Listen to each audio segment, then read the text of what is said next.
Di Palo Alto, California, ada seorang pria Korea bernama Jun Sang Park yang baru saja meraih pendanaan 100 juta dolar atau sekitar 1,6 triliun rupiah hanya dalam 7 bulan setelah perusahaannya keluar dari mode sembunyi. Tapi yang dia jual bukan aplikasi biasa, bukan kripto, bukan juga mobil listrik. Yang dia jual adalah kamu, versi digitalmu, klon AI-mu, yang bisa memprediksi apa yang akan kamu beli besok, apa yang akan kamu tanyakan dalam meeting, bahkan bagaimana kamu akan bereaksi terhadap berita yang belum terjadi. Kedengarannya seperti Black Mirror, tapi ini nyata, dan ini terjadi sekarang. Hari ini, kita akan membedah kisah Jun Sang Park, seorang peneliti PhD dari Stanford yang berhasil mengubah mimpi akademis menjadi startup bernilai ratusan juta dolar. Kita akan menjelajahi teknologi generative agents yang dia ciptakan, yang bisa mensimulasikan perilaku 1.000 orang nyata dengan akurasi 85%. Dan yang paling penting, kita akan bertanya, apakah ini masa depan yang kita inginkan? Mari kita mulai dari awal. Siapa Jun Sang Park? Jun Sang Park bukan founder startup tipikal yang drop out dari kuliah dan langsung bikin unicorn. Dia justru kebalikannya, seorang akademisi sejati. Perjalanannya dimulai dari Swarthmore College di Pennsylvania, tempat dia meraih gelar sarjana Computer Science. Tapi yang unik, Jun tidak langsung terjun ke Silicon Valley seperti kebanyakan lulusan CS. Dia memilih jalan yang lebih sulit, riset akademis. Jun melanjutkan ke University of Illinois in Urbana-Champaign, meraih gelar master di bawah bimbingan Profesor Cary Karahalios, seorang pioneer dalam bidang human-computer interaction. Disinilah fondasi pemikirannya terbentuk, bagaimana manusia dan teknologi bisa berinteraksi dengan cara yang lebih manusiawi. Tahun 2020, Jun diterima di Stanford University untuk program PhD. Bukan sembarang PhD, dia bergabung dengan 2 profesor yang akan mengubah hidupnya. Michael S. Bernstein, profesor di Stanford HCI Group yang dikenal dengan riset tentang bagaimana teknologi dapat memberdayakan manusia. Percy Liang, seorang jenius di bidang Natural Language Processing dan Machine Learning yang juga salah satu pembina program AI di Stanford.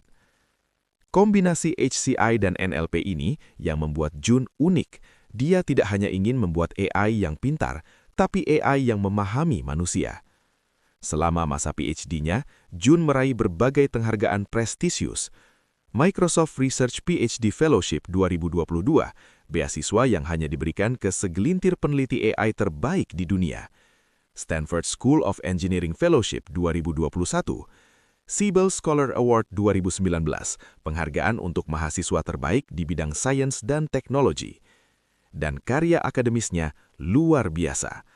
Paper-papernya dimuat di konferensi top tier seperti CHI, UIST, CSW, dan bahkan dibahas di media massa seperti The New York Times, Wired, dan The Guardian. Tapi pencapaian terbesarnya datang tahun 2023. April 2023, Jun Sang Park dan timnya mempublikasikan paper berjudul Generative Agents, Interactive Simulacra of Human Behavior di konferensi UIST. Paper ini langsung meledak di komunitas AI. Kenapa? Karena Jun berhasil memecahkan masalah yang 40 tahun dianggap mustahil, menciptakan AI yang benar-benar bisa mensimulasikan perilaku manusia secara believable, atau dengan kata lain, perilaku yang bisa dipercaya seperti manusia sungguhan. Mari kita pahami apa yang Jun ciptakan.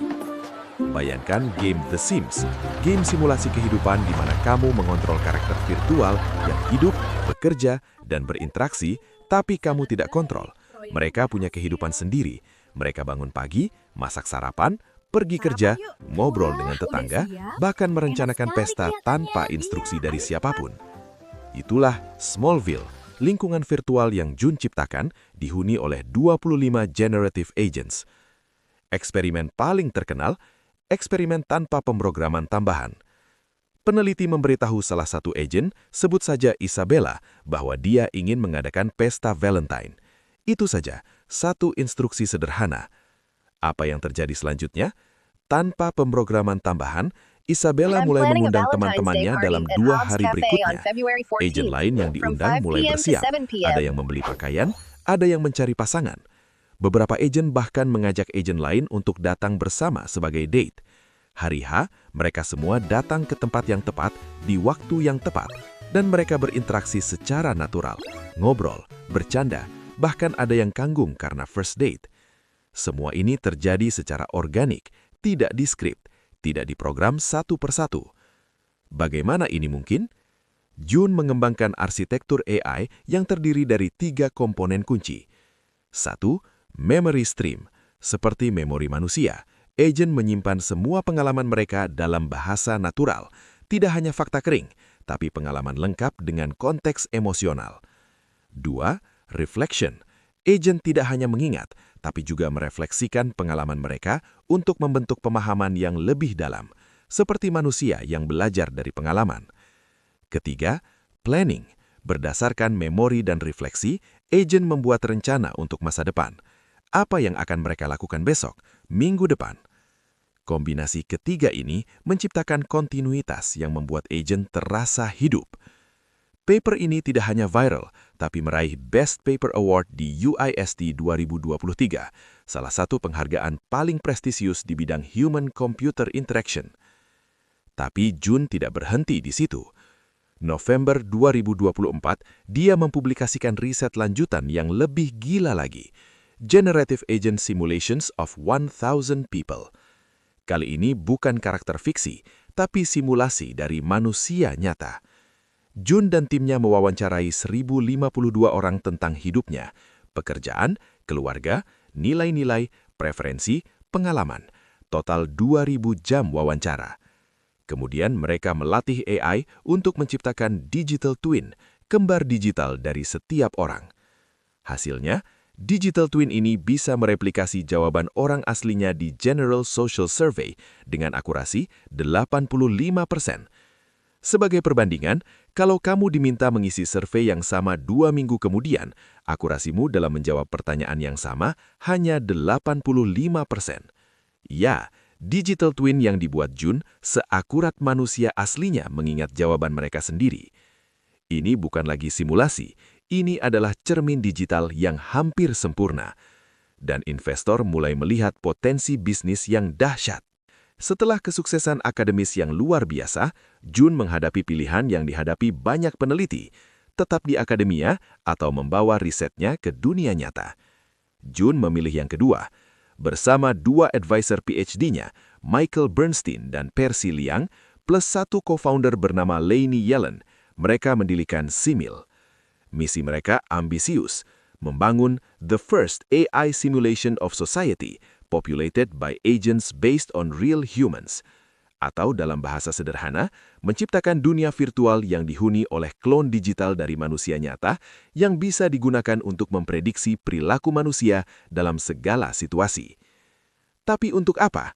Simil mentargetkan 3 aplikasi utama. 1. Product testing. Perusahaan teks seperti CVS Health dan Telstra, perusahaan telekomunikasi terbesar Australia, menggunakan Simil untuk menguji perubahan UI/UX sebelum deploy ke user sesungguhnya. Daripada melakukan A/B testing yang mahal dan berisiko, cukup jalankan simulasi dengan digital twin dari target audience mereka.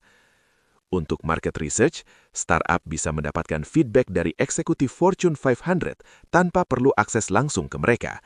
Cukup simulasikan dengan digital twin yang dilatih dari data publik mereka. Dalam strategic planning, yang paling kontroversial, mempersiapkan earnings call. June klaim bahwa Simil bisa memprediksi 8 dari 10 pertanyaan yang akan ditanyakan analis dalam earnings call perusahaan publik.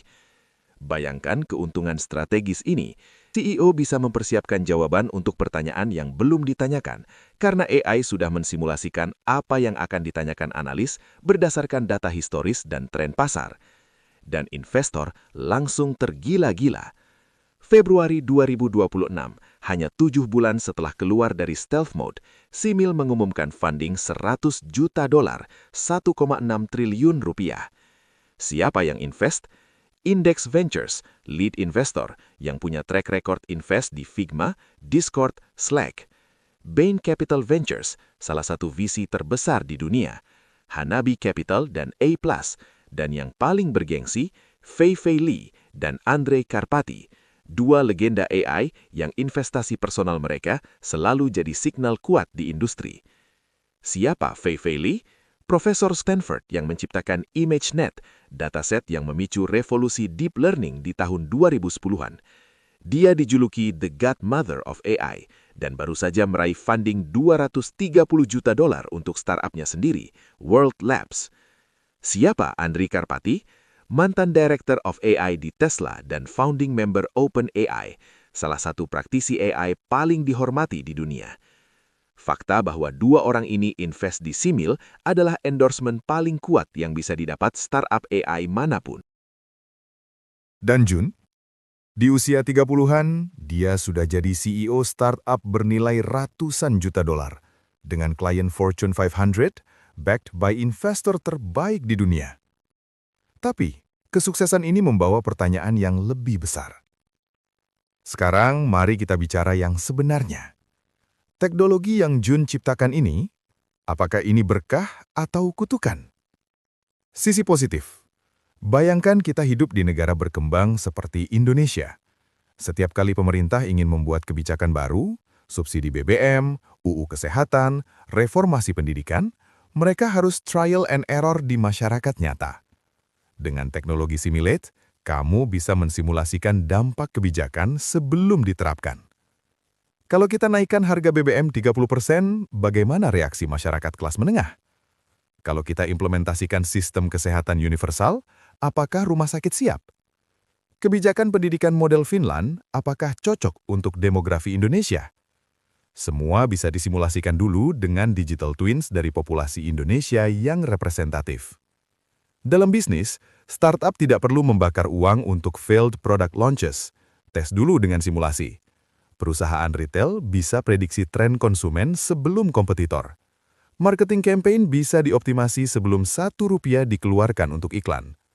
Dalam riset sosial, Thomas Schelling menang Nobel Prize untuk model sederhana tentang segregasi ras menggunakan catur.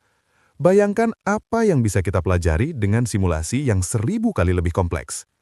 Kita bisa memahami mengapa misinformasi menyebar, memprediksi social movement sebelum terjadi, merancang sistem sosial yang lebih adil. Tapi, sisi gelap. 1. Manipulasi massal. Kalau pemerintah otoritarian punya akses ke teknologi ini, mereka bisa mensimulasikan propaganda paling efektif untuk mengontrol populasi, memprediksi siapa yang akan jadi aktivis, dan preventive action. Micro-targeting propaganda ke setiap individu berdasarkan digital twin mereka. 2. Deepfake perilaku. Sekarang kita khawatir tentang deepfake video. Bayangkan deepfake perilaku. Seseorang bisa membuat digital twin kamu tanpa izin. Simulasikan kamu dalam situasi yang tidak pernah terjadi. Bukti bahwa kamu akan mendukung kandidat politik tertentu atau membeli produk tertentu. Ini bukan lagi Her, film tentang AI companion. Ini jauh lebih berbahaya, karena digital twin ini benar-benar dilatih dari data orang sungguhan. 4. Economic displacement. Kalau perusahaan bisa mensimulasikan respon konsumen tanpa fokus grup, apa yang terjadi pada industri riset pasar? Kalau strategi bisnis bisa disimulasikan, apa yang terjadi pada konsultan? John Park sendiri mengakui di berbagai interview bahwa ini adalah double-edged sword, pedang bermata dua. Dia dan tim Simulate berkomitmen untuk transparansi, selalu disclose bahwa agent adalah entitas komputasional, bukan manusia. Konsen, digital twin hanya dibuat dari orang yang memberikan izin eksplisit. Dan ethical guidelines bekerja sama dengan ethicist untuk membangun framework penggunaan yang bertanggung jawab. Tapi, apakah self-regulation cukup? Sejarah teknologi mengajarkan kita, social media dijanjikan akan connect the world, sekarang malah polarized society. Cryptocurrency dijanjikan akan financial freedom, sekarang lebih banyak scam daripada use case nyata. Pertanyaannya bukan bisakah kita, pertanyaannya adalah haruskah kita? John Sung Park bukan villain dalam cerita ini. Dia juga bukan hero yang tidak bercacat. Dia adalah ilmuwan muda yang menemukan sesuatu yang powerful, mungkin terlalu powerful, dan sekarang berada di posisi yang sangat unik. Dia bisa menentukan bagaimana teknologi ini akan membentuk masa depan kita. Di TED Talk-nya tahun 2024, John berkata, "It's our job to create a future where generative agents can fit into our ecosystem without replacing human effort. It will require imagination and rigor." Tapi pertanyaannya adalah, apakah kita percaya satu perusahaan, satu founder, atau bahkan satu industri untuk membentuk masa depan ini?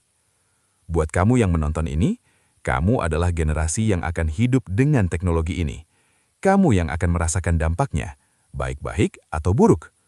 Haruskah ada regulasi untuk digital twins? Siapa yang berhak memiliki data digital twin kamu? Kamu sendiri atau perusahaan yang membuatnya? Apakah kita butuh Bill of Rights untuk identitas digital?